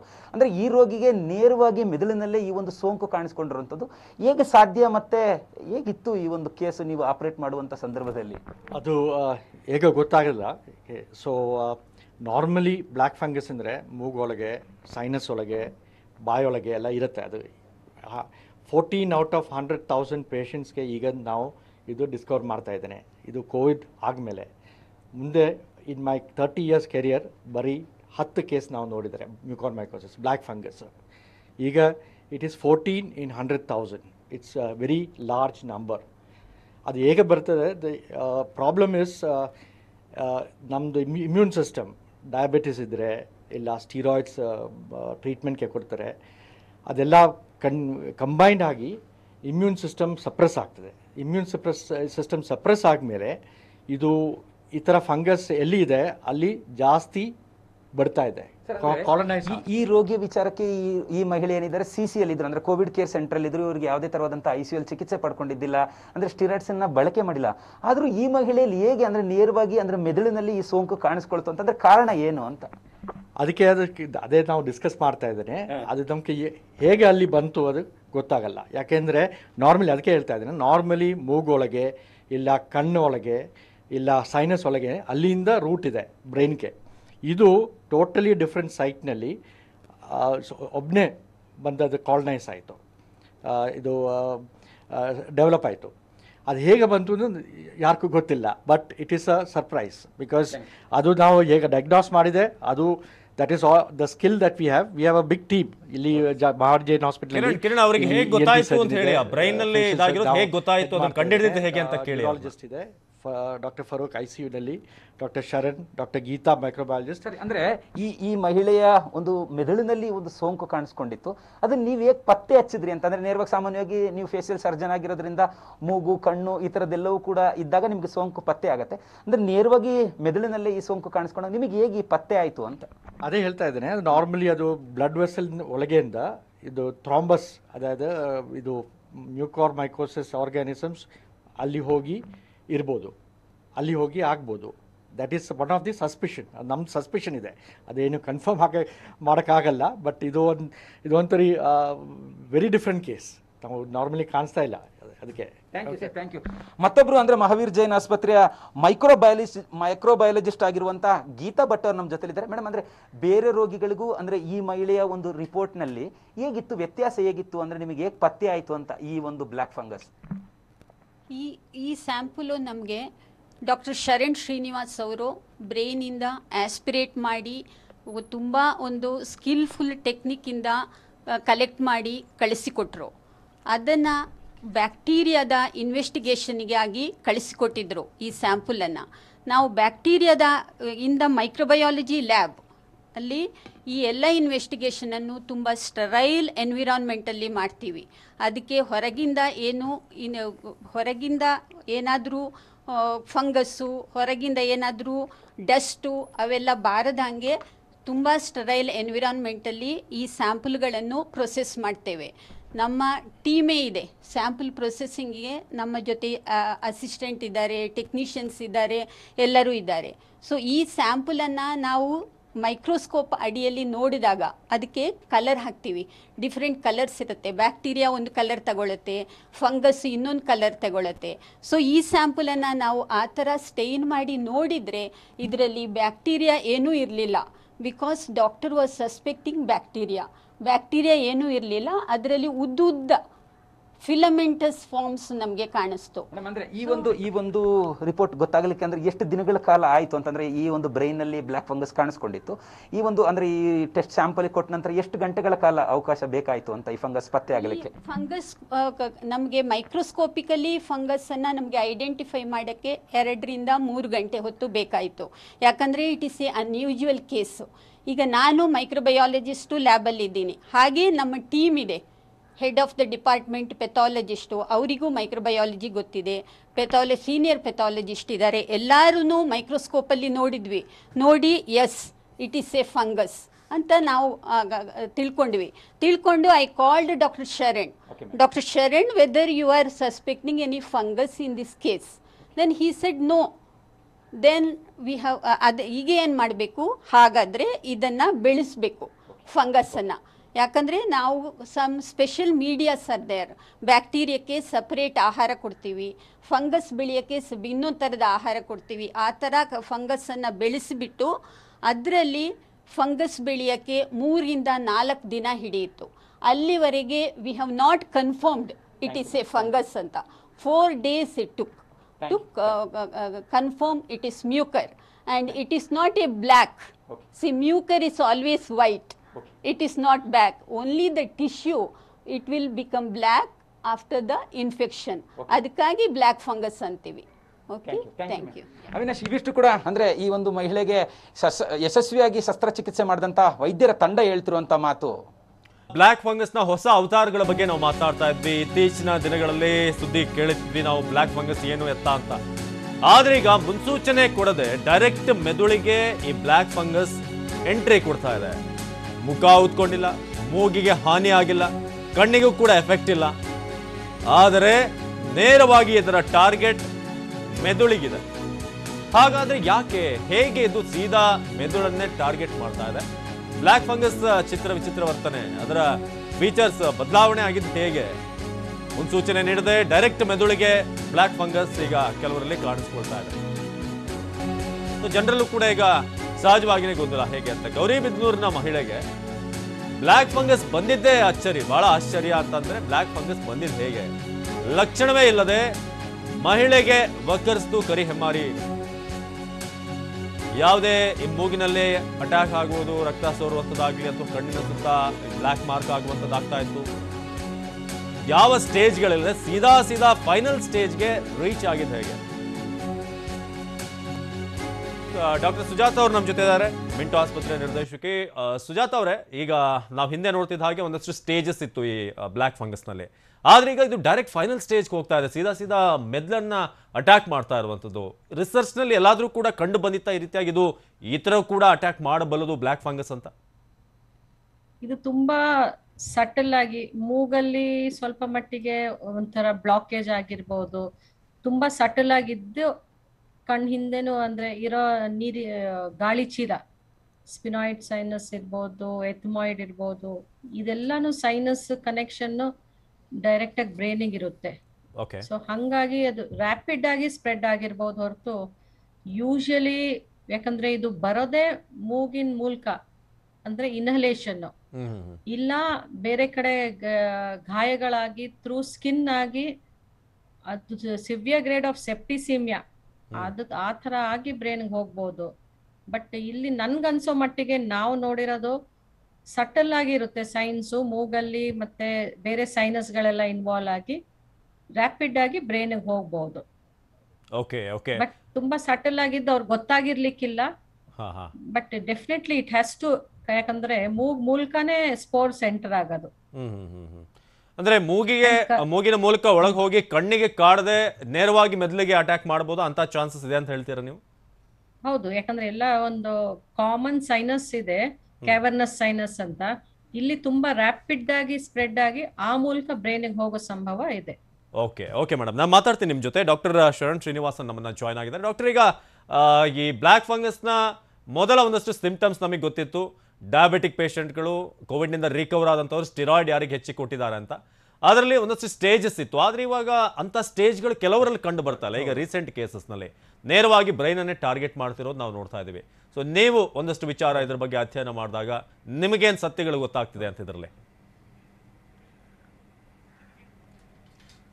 ಅದು ಇವಾಗ ಅದು ಮೇಡಮ್ ಹೇಳ್ದಂಗೆ ಯೂಶಲಾಗಿ ಸಟ್ಲ್ ಆಗಿದ್ರೇನು ಫಂಗಸ್ ಸೈನಸ್ಸಿಂದ ಹೋಗಬೇಕು ಮೆದುಳಿಗೆ, ಅಲ್ಲಿಂದ ಕನೆಕ್ಟ್ ಆಗತ್ತೆ ಅಂತ ಹೇಳ್ತೀವಿ. ಅದು ಹೇಳಿದಾಗ ಏನಾಗುತ್ತೆ, ಸೈನಸ್ ಪಕ್ಕದಲ್ಲೇ ಒಂದು ಮೆದುಳು ಇರುತ್ತೆ, ಆ ಮೆದುಳು ಎಫೆಕ್ಟ್ ಆಗಬೇಕು ಫಸ್ಟ್, ಬಿಕಾಸ್ ಅದೆಲ್ಲ ಕಂಟಿನ್ಯೂಸ್, ಅದು ಸ್ಕಿಪ್ ಆಗಲ್ಲ ಅದು. ಬಟ್ ಇಲ್ಲಿ ಮೆದುಳು ಎಫೆಕ್ಟ್ ಆಗಿದ್ದು ಅದಕ್ಕೆ ಕನೆಕ್ಷನ್ ಇರಲಿಲ್ಲ, ಸೈನಸ್ಸಿಂದ 5 ಸೆಂಟಿಮೀಟರ್ ದೂರ ಇತ್ತದು. ಅಂದರೆ ಏನಂತ ಪರಿಸ್ಥಿತಿ ಅಂದರೆ ಅದಕ್ಕೆ ಸಂಬಂಧ ಇರಲಿಲ್ಲ, ಬೇರೆ ಯಾವುದೋ ರೂಟಲ್ಲಿ ಬಂದಂಗೆ ಅನಿಸ್ತು ನಮಗೆ. ಬಟ್ ಪ್ರಾಬ್ಲಮ್ ಏನಂದರೆ ಇದು ಬ್ಲ್ಯಾಕ್ ಫಂಗಸ್ ಕೇಸ್ ಆಗಿ ನಮಗೆ ಬರಲಿಲ್ಲ. ನಮಗೆ ಬಂದಿದ್ದು ಇದು ಲಕ್ವಾ ಕೇಸ್ ಥರ ಬಂತು. ಕೋವಿಡ್ ಆಗಿತ್ತು, ಮೈಲ್ಡ್ ಕೋವಿಡ್ ಆಗಿತ್ತು, ಲಕ್ವಾ ಆಯಿತು, ಇವ್ರು ಪೋಸ್ಟ್ ಕೋವಿಡ್ ಸ್ಟ್ರೋಕ್ ಅಂದಾಗಿ ನಮ್ಮಲ್ಲಿ ಕಳಿಸಿದ್ದು. ನಮ್ಮಲ್ಲಿ ಕಳಿಸಿದಾಗ ಇನಿಷಿಯಲ್ ಸ್ಕ್ಯಾನಲ್ಲಿ MRI ಸ್ಕ್ಯಾನಲ್ಲಿ ನಾವು ಏನೋ ಸ್ಟ್ರೋಕ್ ಇದ್ದಂಗೆ ಇದೆ, ಸ್ವಲ್ಪ ವೇರಿಯೇಷನ್ ಇತ್ತು, ನಾವು ಟ್ರೀಟ್ಮೆಂಟ್ ಕೊಟ್ಟಿವಿ. ಆಮೇಲೆ ಡೌಟ್ ಬಂದ ಮೇಲೆ ನಮಗೆ ಕ್ಲಿನಿಕಲ್ ಸಸ್ಪಿಷನ್ ಬರಲಿಲ್ಲ. ಅದೇನೋ ಡೌಟ್ ಇತ್ತು ಬ್ರೈನಲ್ಲಿ ಬೇರೆ ನೋಡಬೇಕು ಅಂತ ಹೇಳಿದ್ರು ಮಾಡೋದು ಹೊರತು ಅದು ನೋಡಿದಾಗಲೂ ಬ್ಲ್ಯಾಕ್ ಫಂಗಸ್ ಇರ್ಬೋದು ಅಂತ ನಮಗೆ ಮಾಹಿತಿ ಬರಲಿಲ್ಲ ನಮಗೆ. ಎಸ್ ಸರ್, ನಾನು ಮಾತಾಡ್ತೀನಿ. ಇನ್ನೊಂದಷ್ಟು ವಿಚಾರ ಅಂದರೆ ಇದರಲ್ಲಿ ಬೇಕಾದಂಥ ಮೆಡಿಕೇಶನ್ ನಮ್ಮಲ್ಲಿ ಇದೆಯಾ, ಅದರ ಬಗ್ಗೆ ಕೂಡ ನಾವು ಮಾತಾಡಬೇಕು. ಒಂದು ಕಡೆ ಕೇಸ್ಗಳು ಹೆಚ್ಚಾಗ್ತಿದೆ, ಬ್ಲ್ಯಾಕ್ ಫಂಗಸ್ ಮೆಡಿಸಿನ್ ಪ್ರಾಬ್ಲಮ್ಗೆ ಬೀಳ್ತಿಲ್ಲ ಬ್ರೇಕ್. ಒಂದು ಕಡೆ ಕೇಸ್ಗಳು ಹೆಚ್ಚಾಗ್ತಿದೆ, ಬೆಂಗಳೂರಲ್ಲಿ 521 ಕೇಸ್, 3 ಡೆತ್ ಆಗಿದೆ. ಆದರೆ ಅದನ್ನ ಕೌಂಟರ್ ಮಾಡೋದಕ್ಕೆ ನಮ್ಮಲ್ಲಿ ಬೇಕಾದಂಥ ಮೆಡಿಸಿನ್ಗಳಿದೆಯಾ? ಹಂತ ಹಂತವಾಗಿ ದಿನದಿಂದ ದಿನಕ್ಕೆ ಇದು ಕೇಸ್ಗಳು ಹೆಚ್ಚಾಗ್ತಿದೆ, ಸಂಖ್ಯೆ ಹೆಚ್ಚಾಗ್ತಲೇ ಹೋಗ್ತಿದೆ. ಆದರೆ ಬ್ಲ್ಯಾಕ್ ಫಂಗಸ್ ಮೆಡಿಸಿನ್ಗೆ ಕೂಡ ಒಂದಷ್ಟು ಸ್ಕೇರ್ಸಿಟಿ, ಈಗ ಅಭಾವ ಹೆಚ್ಚಾಗಿದೆ. ಫಂಗಸ್ ಮೆಡಿಸಿನ್ ಪರದಾಟಕ್ಕೆ ಬೀಳ್ತಿಲ್ಲ ಬ್ರೇಕ್. 8ಕ್ಕೂ ಅಧಿಕ ಔಷಧ ಕಂಪನಿಗಳ ಜೊತೆ ಕೇಂದ್ರ ಸರ್ಕಾರ ಒಪ್ಪಂದ ಮಾಡಿಕೊಂಡಿದೆ. ಆದರೆ ಅಸಲಿಗೆ ನಿಜಕ್ಕೂ ಆ ಮೆಡಿಸಿನ್ಗಳು ರೀಚ್ ಆಗ್ತಿದೆ. ರಾಜ್ಯಕ್ಕೆ ಇಲ್ಲಿ ತನಕ ಒಟ್ಟು 12,710 ವಯಲ್ಸ್ ಪೂರೈಕೆ ಆಗಿದೆ. 12,000 ವಯಲ್ಸ್ 1,250 ಫಂಗಸ್ ರೋಗಿಗಳಿಗೆ ಸಾಲುತ್ತಾ? ಎಷ್ಟು ವಯಲ್ಸ್ ಬೇಕಾಗುತ್ತೆ ಏನು? ರಾಜ್ಯದಲ್ಲಿ ಒಟ್ಟು 1,250 ಜನರಿಗೆ ಬ್ಲ್ಯಾಕ್ ಫಂಗಸ್ ಬಂದಿದೆ ಆಲ್ರೆಡಿ. ಅದರಲ್ಲಿ 521 ಕೇಸ್ ಬೆಂಗಳೂರಿನಲ್ಲಿ ಸದ್ಯಕ್ಕೆ ವೈದ್ಯರ ಪ್ರಕಾರ. ಪ್ರತಿದಿನ ಪ್ರತಿ ರೋಗಿಗೆ 5 ಇಂಜೆಕ್ಷನ್ಗಳ ಅಗತ್ಯ ಇದೆ. ಪ್ರತಿ ರೋಗಿಗೆ ಒಟ್ಟು 14 ದಿನಗಳವರೆಗೂ ಕೂಡ ಇಂಜೆಕ್ಷನ್ ಅನ್ನು ಕೊಡಬೇಕು. ಇದು ಸದ್ಯದ ಪರಿಸ್ಥಿತಿ. ಲಿಪೋಸೋಮಲ್ ಆಂಪೋಟೆರಿಸನ್ ಬಿ ವಯಲ್ಸ್ ಅವಶ್ಯಕತೆ ಇದೆ ಅನ್ನೋದು. ಡಾಕ್ಟರ್ ಸುಜಾತ ಅವರು ಮಾತನಾಡ್ತಾ ಇದ್ರು ಇದಕ್ಕೆ ಸಂಬಂಧಪಟ್ಟ ಹಾಗೆ. ಅದೇ ರೀತಿಯಾಗಿ ನಮ್ಮ ಜೊತೆ ಡಾಕ್ಟರ್ ಶರಣ್ ಶ್ರೀನಿವಾಸನ್ ಕೂಡ ಇದ್ದಾರೆ. ಸೊ ಅವ್ರನ್ನ ಮಾತಾಡ್ಸೋಣ. ಡಾಕ್ಟರ್, ಈಗ ಒಂದು ವಿಚಾರ, ಕೋವಿಡ್ನಿಂದ ರಿಕವರ್ ಆಗಿ ಎಷ್ಟು ದಿನಗಳ ಕಾಲ ಈ ಒಂದು ಬ್ಲ್ಯಾಕ್ ಫಂಗಸ್ಗೆ ಆ ವ್ಯಕ್ತಿ, ಸ್ಟೆರಾಯ್ಡ್ ಎಲ್ಲ ಪಡೆದಿರುವಂಥ ವ್ಯಕ್ತಿ ಪ್ರೋನ್ ಆಗಿರ್ತಾನೆ ಅಂತ, ಎಷ್ಟು ಟೈಮ್ ಆತ ಎಚ್ಚರಿಕೆಯಿಂದ ಇರಬೇಕು ಇದರಿಂದ, ಅಥವಾ ಅನ್ಲಿಮಿಟೆಡ್ ಟೈಮೋ ಅಥವಾ ಇಂತಿಷ್ಟು ಟೈಮ್ ಅಂತ ಇದೆಯೋ ಅಂತ ಮೊದಲನೇದು. ಎರಡನೇದಾಗಿ ಮೆಡಿಕೇಶನ್ ವಿಚಾರವಾಗಿ ನಮ್ಮಲ್ಲಿ ಎಷ್ಟು ಅವೈಲೇಬಿಲಿಟಿ ಇದೆ, ಎಷ್ಟು ಮೆಡಿಸಿನ್ಸ್ ಇದೆ ಅಂತ ಅನ್ಸುತ್ತೆ ನಿಮಗೆ? ಇವಾಗ ಒಂದು ಯೂಶಲಿ ನಾವು ಕೋವಿಡ್ ಆಗಿ 15 ರಿಂದ 18 ದಿವಸ ಒಳಗಾಗಬೇಕು ಯೂಶಲಿ ಬ್ಲ್ಯಾಕ್ ಫಂಗಸ್ಸು. ಅದು ಯೂಶಲ್ ದಾಟ್ಬಿಟ್ರೆ ಭಾರಿ ಅಪರೂಪ ಬರೋದಂತ ಒಂದು ಮಾಹಿತಿ ಇದೆ. ಬಟ್ ಸತ್ಯವಾಗಿ ಯಾವುದು ಬ್ಲ್ಯಾಕ್ ಅಂಡ್ ವೈಟ್ ಇರಲ್ಲ ನಮ್ಮ ಮೆಡಿಸಿನ್ ಅಲ್ಲಿ. ಈ ಕಡೆ ಇರ್ಬೋದು, ಸ್ವಲ್ಪ ಆ ಕಡೆ ಇರ್ಬೋದು, ನಮ್ ಡೌಟ್ ಆಗೋದು ಆ ಥರ ಇರುತ್ತೆ. ಇವಾಗ ಲೈಪೋಸೋಮಲ್ ಲ್ಯಾಂಫೋಟೈಸಿನ್ ಬಗ್ಗೆ ಬಂದ್ರೆ ನೀವು ಹೇಳ್ದಂಗೆ 5 ವೈಲ್ ಪರ್ ಡೇ ಕೊಡ್ಬೇಕು ನಾವು. ನಮಗೆ 1 ವೈಲ್ ಸಿಗ್ತಾ ಇಲ್ಲ ಪರ್ ಡೇ. ಸತ್ಯವಾಗಿ that is the problem here, ಸರಿನಾ? ಸೊ ಇವಾಗ ನನ್ನ ಪೇಷಂಟ್ ಅಲ್ಲಿ ಏನಾಯ್ತು, ಇವಾಗ ಬ್ಲ್ಯಾಕ್ ಫಂಗಸ್ ನಾವು ಸ್ಟಾರ್ಟ್ ಮಾಡ್ಲಿಕ್ಕೆ ಟ್ರೀಟ್ಮೆಂಟ್ ನಮಗೆ ಕನ್ಫರ್ಮೇಷನ್ ಇಲ್ಲ, ಸೈನಸ್ ಅಲ್ಲಿ ಇರಲಿಲ್ಲ, ಕಣ್ಣಲ್ಲಿ ಇರಲಿಲ್ಲ. ನಾವು ಸುಮ್ಮನೆ ಕಣ್ಣು ಮುಚ್ಕೊಂಡು ಬೇರೆ ಪೇಷಂಟ್ ಬೆನಿಫಿಟ್ ಆಗೋದು ಔಷಧ ನಾವು ಕೊಡೋದು ತಪ್ಪಾಗತ್ತೆ ನಮ್ಮಲ್ಲಿ. ನಾವು ಫಸ್ಟ್ 3 days ನಾವು ಬ್ಲ್ಯಾಕ್ ಫಂಗಸ್ ಔಷಧಿ ಕೊಡ್ಲಿಲ್ಲ ನಾವು, ಬಿಕಾಸ್ ನಮಗೆ ಡೌಟ್ ಬಂದು ಅದನ್ನ ಪ್ರೋಸೆಸ್ ಮಾಡಿದ್ಮೇಲೆ ನಾವು ಅಷ್ಟೆಲ್ಲ ನಾವು ಆಪರೇಷನ್ ಪೇಷಂಟ್ ಬೆಟರ್ ಆಗಿದ್ರು. ಬಟ್ ಏನು ಇಂಪಾರ್ಟೆಂಟ್ ಅಂದ್ರೆ ಬ್ರೈನಿಗೆ ಸ್ಪ್ರೆಡ್ ಆಗ್ಬಿಟ್ರೆ ಅದು 80%, 100 ಜನ ಅಲ್ಲಿ 80 ಜನ ಉಳಿಯೋದೇ ಇಲ್ಲ ಅಂತ ಅಷ್ಟು ಸೀರಿಯಸ್ ಇರುತ್ತೆ ಅದು ಬ್ರೈನಿಗೆ ಎಫೆಕ್ಟ್ ಅದು. ಬಟ್ ಈ ಲೇಡಿ ಅಷ್ಟು ಸೀರಿಯಸ್ ಇರಲಿಲ್ಲ. ಇವಾಗ ನಾವು ಆಪರೇಷನ್ ಆದ್ಮೇಲೆ ಶಿ ಇಸ್ ಆಕ್ಚುಲಿ ಬೆಟರ್, ಓಡಾಡ್ತಾ ಇದ್ದಾರೆ ವಾರ್ಡಲ್ಲಿ, ಮಾತು ಬೆಟರ್ ಆಗಿದೆ. ಆ ಸ್ಪೆಷಲ್ ಸರ್ಜರಿ ಮಾಡಿ ಹಾಕ್ತಾಗ್ಲೇ ನಮಗೆ ಗೊತ್ತಾಗಿದ್ದು ಈ ತರ ಏನಾಗ್ತಾ ಇದೆ ಅಂತ ಗೊತ್ತಾಗ್ಲಿಕ್ಕೆ ನಮಗೆ. ಸರ್, ಈಗ ಒಂದು ಪ್ರಶ್ನೆ, ಒಬ್ಬ ವ್ಯಕ್ತಿ ಈಗ ಮಿಸ್ಟರ್ ಎ ಅಂತ ಇಟ್ಕೊಳ್ಳೋಣ, ಆತನಿಗೆ ಕೋವಿಡ್ ಬಂದಿದೆ, ಕೋವಿಡ್ ಬಂದಿದೆ ಈಗ. ಸೊ ಅದಾದ್ಮೇಲೆ ಆತ ರಿಕವರಿ ಆಗಿದ್ದಾನೆ. ಬಟ್ ಆತನಿಗೆ ಬ್ಲ್ಯಾಕ್ ಫಂಗಸ್ ದೇಹದೊಳಗೆ ಬಂದಿದೆ ಅನ್ನೋದಕ್ಕೆ ಹೇಗೆ ಗೊತ್ತಾಗುತ್ತೆ ಆ ವ್ಯಕ್ತಿಗೆ ಅಂತ, ಈ ತರ ಸಿಂಪ್ಟಮ್ಸ್ ಇಲ್ಲದೆ ಹೋದ್ರೆ? ಅದು ಭಾರಿ ಕಷ್ಟ. ನೀವು ಪ್ರಶ್ನೆ ಕೇಳಿದ್ರೆ ಎಲ್ಲರಿಗೂ ಬ್ಲ್ಯಾಕ್ ಅಂಡ್ ವೈಟ್ ಉತ್ತರ ಬೇಕಾಗತ್ತೆ, ನಮ್ಮಲ್ಲಿ ಕೊಡಕ್ ಬರಲ್ಲ ಅದು. ಅವ್ರು ಹೇಳ್ದಂಗೆ ಮುಖ ನೋವು ಬಂತು, ಮುಖ ಊತ ಬಂತು, ಕಣ್ ಕೆಂಪಾಯ್ತು, ಆತರ ಬಂದ್ರೆ ನಮಗೊಂದು ಡೌಟ್ ಬರುತ್ತೆ. ಬಟ್ ಆತರ ಇಲ್ಲದೆ ಸಡನ್ ಆಗಿ ಬ್ರೈನ್ಗೆ ಹೋಗ್ಬಿಟ್ಟು ಅದು ಬ್ರೈನ್ ಎಫೆಕ್ಟ್ ಆಗ್ಬಿಟ್ಟು ಡೈರೆಕ್ಟ್ ಆಗಿ ಯಾರು ಗೊತ್ತಾಗಲ್ಲ. ಅದು ಆ ಲೇಡಿ ಲಕ್ ಅಷ್ಟೇನೆ. ಯೋಚನೆ ಮಾಡಿ, ಅವ್ರು ನಮ್ಮಂತ ಆಸ್ಪತ್ರೆ ಬಂದಿದ್ದಕ್ಕೆ, ಮಹಾವೀರ್ ಜೈನ್ ಹಾಸ್ಪಿಟಲ್ ಬಂದಿದ್ದಕ್ಕೆ ನಾವೆಲ್ಲ ಚರ್ಚೆ ಮಾಡಿ ಯೋಚನೆ ಮಾಡಿದಕ್ಕೆ ಆಗಿದ್ದದು. ಸಪೋಸ್ ಸಣ್ಣ ಆಸ್ಪತ್ರೆಯಲ್ಲಿ ಅವ್ರು ಎಲ್ಲ ಫೆಸಿಲಿಟಿ ಇಲ್ಲದೆ ಒಂದು ಲಕ್ವ ಇರ್ಬೋದು, ಕಾಮನ್ ಆಗಿರ್ಬೋದು ಅಂತ ಟ್ರೀಟ್ಮೆಂಟ್ ಕೊಟ್ಟಿದ್ರೆ, ಅದು ನಾವು ಬ್ಲ್ಯಾಕ್ ಫಂಗಸ್ ಟ್ರೀಟ್ಮೆಂಟ್ ಕೊಟ್ಟಿಲ್ಲ ಅಂತ ಜೀವಕ್ಕೆ ಅಪಾಯ ಆಗ್ಬಿಡ್ತಾ ಇತ್ತು ಪೇಷಂಟ್ಗೆ. ನಿಜ ನಿಜ ನಿಜ. Yes, thank you so much doctor Sharan Srinivasan ಅವರೇ TV9 ಜೊತೆ ಮಾತನಾಡೋದಕ್ಕೆ. ಇದು ಸದ್ಯಕ್ಕೆ ಬ್ಲ್ಯಾಕ್ ಫಂಗಸ್ ಸಂಬಂಧಪಟ್ಟ ಆಗಿರುವಂಥ ಒಂದಷ್ಟು ಗೊಂದಲ. ವೈದ್ಯ ಲೋಕ ಕೂಡ ಇದು ಸವಾಲೇನೆ, ಯಾಕಂದರೆ ಡಾಕ್ಟ್ರೇ ಹೇಳ್ತಾ ಇದ್ರು, ನಮಗೂ ಕೂಡ ಇದು ಸ್ವಲ್ಪ ಕನ್ಫ್ಯೂಷನ್ ಸ್ಟೇಟ್ನಲ್ಲಿ ಇದ್ದೀವಿ. ಹೇಗೆ ಬ್ಲ್ಯಾಕ್ ಫಂಗಸ್ ದೇಹದಲ್ಲಿ ಬಂದಿದೆ ಅನ್ನೋದನ್ನು ಫೈಂಡ್ ಔಟ್ ಮಾಡೋದು ಹೇಗೆ ಅನ್ನೋದು. ನಿಮ್ಗೇನಾದರೂ ಮೂಗಿನಲ್ಲಿ ಊತ, ಕಣ್ಣಿನ ಬಳಿ ಊತ ಅಂತ ಇದ್ರೆ ಓಕೆ, ನಿಮ್ಗೊಂದು ಗೆಸ್ ಆಗುತ್ತೆ, ಹೌದು ಇದು ಬ್ಲ್ಯಾಕ್ ಫಂಗಸ್ ಇರಬಹುದೇನೋ ಅಂತ. ಅದ್ರದ್ದು ಯಾವುದೂ ಇಲ್ಲದು ಕೂಡ ಡೈರೆಕ್ಟಾಗಿ ಮೆದುಳನ್ನೇ ಆಕ್ರಮಿಸಿಕೊಂಡಾಗ ಅಥವಾ ಮೆದುಳಿಗೆ ಒಂದು ಸೋಂಕು ತಟ್ಟಿದಾಗ ತುಂಬ ಕಷ್ಟ ಆಗುತ್ತೆ. ಇದು ಈಗಿರುವಂಥ ಸವಾಲು. ಸೊ ಇದಕ್ಕೆ ಸಂಬಂಧಪಟ್ಟ ಹಾಗೆ ವೈದ್ಯ ಲೋಕ ಯಾವ ರೀತಿಯಾಗಿ ಮುಂದಿನ ದಿನಗಳಲ್ಲಿ ಇದನ್ನೆಲ್ಲ ಭೇದಿಸ್ಕೊಂಡು ಹೋಗುತ್ತೆ ಅನ್ನೋದು ನಾವು ಕಾದು ನೋಡಬೇಕಾಗಿದೆ. ಸೊ ಒಂದಷ್ಟು ಕೇಸ್ಗಳ ಬಗ್ಗೆ ನಾವು ಹೇಳ್ತಾ ಇದ್ವಿ. ಸೊ ಬ್ಲ್ಯಾಕ್ ಫಂಗಸ್ ಮೆಡಿಸಿನ್ಗೆ ಪ್ರಾಬ್ಲಮ್ ಕೂಡ ಇದೆ, 5 ಇಂಜೆಕ್ಷನ್ಗಳು ಕೊಡಬೇಕು. ಸೊ ಅದೊಂದು ಶಾರ್ಟೇಜ್ ಇದೆ. 8ಕ್ಕೂ ಅಧಿಕ ಔಷಧಿ ಕಂಪ್ನಿಗಳ ಜೊತೆ ಕೇಂದ್ರ ಸರ್ಕಾರ ಒಪ್ಪಂದ ಮಾಡಿಕೊಂಡಿದೆ. ಆದರೆ ಸದ್ಯಕ್ಕೆ ಸಫಿಷಿಯೆಂಟ್ ಆಗಿ ನಮ್ಮಲ್ಲಿ ಮೆಡಿಸಿನ್ ಇಲ್ಲ. ಸೊ ಹಾಗಾಗಿ ಎಲ್ಲರೂ ಕೂಡ ಭಾಳ ಜಾಗರೂಕರಾಗಿರುವಂಥ ವಿಚಾರ ಏನಂತಂದರೆ, ಸ್ಟೆರಾಯ್ಡನ್ನು ತೆಗೆದುಕೊಂಡಂಥವರು ಮುಂದಿನ ಒಂದು 15 ದಿನಗಳ ಕಾಲ ಭಾಳ ಎಚ್ಚರಿಕೆಯಿಂದ ಇರಬೇಕು, 18 ದಿನಗಳ ಕಾಲ ಎಚ್ಚರಿಕೆಯಿಂದ ಇರಬೇಕಾಗುತ್ತೆ. ಸೊ ಇದು ಬ್ಲ್ಯಾಕ್ ಫಂಗಸ್ ಸಂಬಂಧಪಟ್ಟಾಗಿ ನಿಮ್ಗೊಂದಷ್ಟು ವಿಚಾರಗಳನ್ನು ತಿಳಿಸುವಂಥ ಪ್ರಯತ್ನ TV9 ಕಡೆಯಿಂದ. ಇವಿಷ್ಟು ಈ ಹೊತ್ತಿನ ಪ್ರಮುಖ ಸುದ್ದಿ. ನಿರಂತರ ಸುದ್ದಿಗಾಗಿ ನೋಡ್ತಾ ಇರಿ TV9.